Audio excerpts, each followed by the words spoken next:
Well, I think the main challenges are first to convince the board, and I think to convince the board we need to shift from a mindset where we see sustainability basically focusing on reducing the negative impact of the activity, like reducing waste, reducing energy consumption, reducing CO2 emissions, and of course we need to do that, but we need to shift the mindset from this only to something where it's also about harnessing the power of business to do more good, and especially to do that we need to shift sustainability towards something that's also embedded in brand positioning and in the innovation strategy. So in changing the products and services, changing the business model essentially of the company to align it with sustainability principles.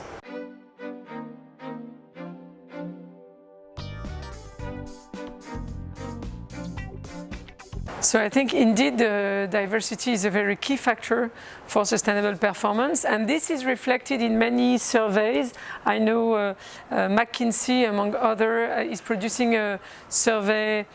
each year for about 10 years that is called Women Matters, on gender diversity, Women Matter, and we see that in fact companies who have a higher gender diversity as well as a higher ethnic diversity have a better financial performance. Okay, so this is not only about sustainability performance, because obviously if we have more women in executive teams, then you can better understand the issues that women are facing, women in your customers, and then better address the challenges for your customers. But also it's a matter of having diverse view on issues and being more resilient, in fact, in a better situation to tackle whatever business issue you're facing. So indeed, diversity is an asset for companies, and it is also interesting to see diversity from the perspective of consumers. So as I said, with the example of Scandic Hotels in Scandinavia, it's very interesting to see that some companies are seeing diversity not only as something they're doing internally in their management processes in HR, etc., but also that they're taking diversity in the offer of products and services. And for example, Scandic Hotels, they decided that they would not only do proactive actions, initiatives on disability internally for HR, but also take that into the supply chain, so source from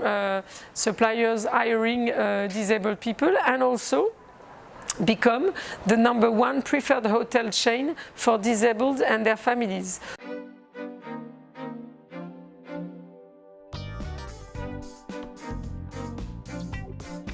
Well, I think there are two ways to better engage employees. The first one is if you shift, as I said, this mindset from an approach that is focused on minimizing the negative impact, which is not very motivating for people, and you switch it to a more positive approach where you try to harness the power of your business, of your daily activities, of your products and services to effect positive change in society, then this approach, more positive, is more motivating to people too. Okay, so this is a very good way, in fact, to engage employees,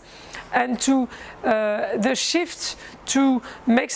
use sustainability as a lever for innovation is very motivating for employees, because then you tell them, okay, whatever you do on sustainability, in fact you're a corporate activist inside the company, and you have the power to innovate at your level, whether you're in marketing, in sales, in IT, wherever you are. You can also be an activist for good inside the company, and we've done that in many companies, and it works really well to engage employees. And of course, the second aspect is that employees are a key stakeholder group for the company, and they need to see at their level that the company is committed, because of course if there is an external talk that the company is responsible, etc., but then employees don't feel it as a key stakeholder of company of the company in what they see every day. So in the diversity policy, in the fair treatment for all, equal treatment for all, etc., then it's not going to make it.